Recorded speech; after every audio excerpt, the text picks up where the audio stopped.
జై శ్రీరామ్. అందరికీ నమస్కారం. వెల్కమ్ టు న్యూస్ అఖండ. నేను మీ కస్తూరి శ్రీధర్. భారతదేశం బంగ్లాదేశ్ విషయంలో అగ్రెసివ్గా ముందుకెళ్తుంది. ఇంతకు ఏంది ఆ విషయము, ఏ విధంగా ముందుకెళ్తుంది అనేది ఇప్పుడు ఈ న్యూస్ ద్వారా మీకైతే నేను చెప్పే ప్రయత్నం చేస్తా. ప్రస్తుతం ఈ బంగ్లాదేశ్ భారత్ సరిహద్దుల వద్ద తీవ్రమైనటువంటి ఉద్రిక్త పరిస్థితులు అయితే నెలకొంటున్నాయి. ఆ పరిస్థితిని తీసుకొచ్చింది ఎవరో తెలిసిన సాక్షాత్తు ఈ బంగ్లాదేశ్ ప్రభుత్వమే. బంగ్లాదేశ్లోని ఒక బఫూన్, ఒక జోకరు, చెప్పాలంటే ఒక తీవ్రవాది. అతను నేను తీవ్రవాదిని ఎందుకంటున్నానంటే, తీవ్రవాదులను, రాడికల్స్ను బంగ్లాదేశ్ జైళ్లలో నుంచి విడిపించింది ఎవరయ్యా అంటే ఈ మొహమ్మద్ యూనసే.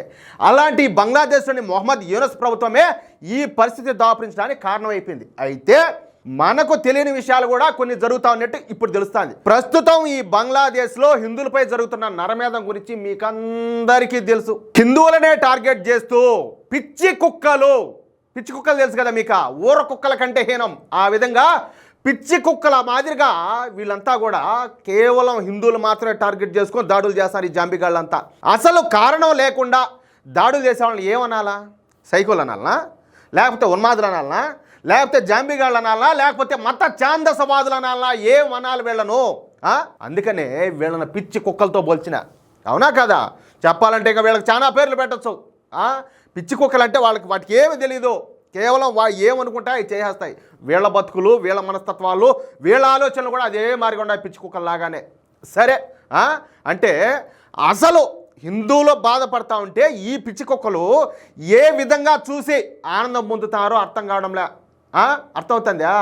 సైకోయిజం అంటారు కదా, వీళ్ళకు ఒక రకమైన సైకోయిజం అంటే ఒక రకమైన ఆ పిచ్చి అనేది ఏర్పడింది పిచ్చి కుక్కలాగానే. మత పిచ్చిలో పడి వీళ్ళు చేస్తున్నటువంటి అరాచకాలు మామూలు సాధారణ ప్రజలు కళ్ళలో కూడా ఊహించిన విధంగా ఉన్నాయంట. ఎక్కడ? బంగ్లాదేశ్లో హిందువులు ఎలాంటి దాడులు ఎదుర్కొంటున్నారో, ఏ విధంగా బాధపడతారో మీరు ఏమన్నా చూసారా? ఖచ్చితంగా మీరు చూసే ఉంటారు, నాకు తెలుసు.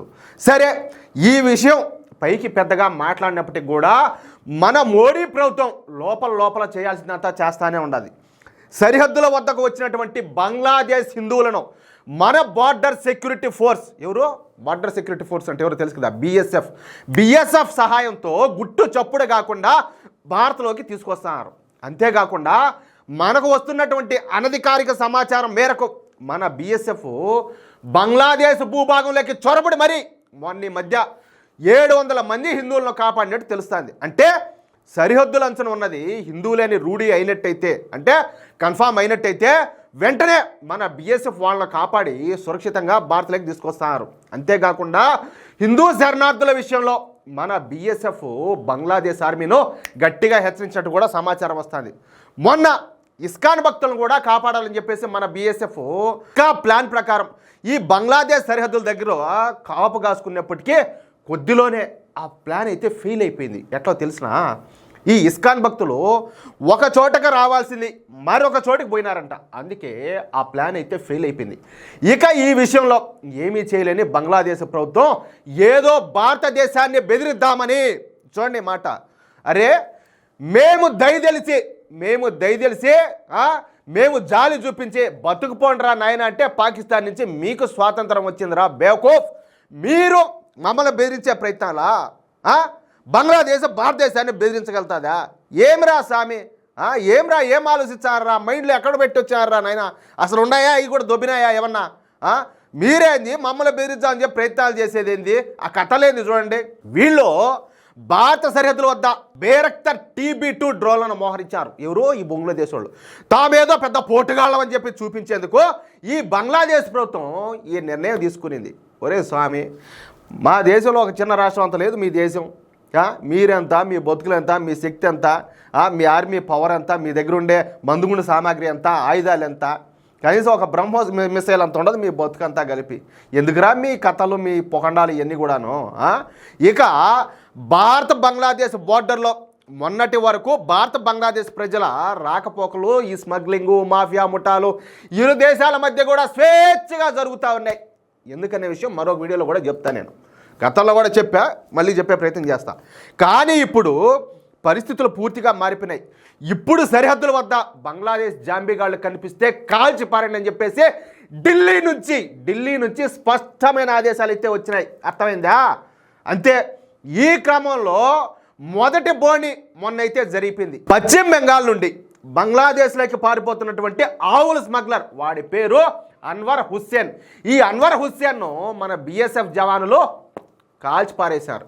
ఇంతకు ముందులా చూసి చూడనట్టు ఊరుకోకుండా, లేదా లొంగిపోమని చెప్పేసి మైకుల్లో అరచకుండా, మరో మాటకు తావు లేకుండా ఈ బంగ్లాదేశ్ స్మగ్లర్ ఏంటంటే అన్వర్ హుస్సేన్ను మన జవాన్లు కాల్చి చంపేశారు. అంటే ఈ ఎన్కౌంటర్ను బంగ్లాదేశ్కు ఒక హెచ్చరికలాగా భారత్ అయితే పంపించింది. అంటే మా వాళ్ళ జోలికి వస్తే కాల్చి పారేస్తాం నా కొడకల్లారని చెప్పి మూతి పళ్ళు రాలిపోయేటట్టు సమాధానం చెప్పినారనమాట.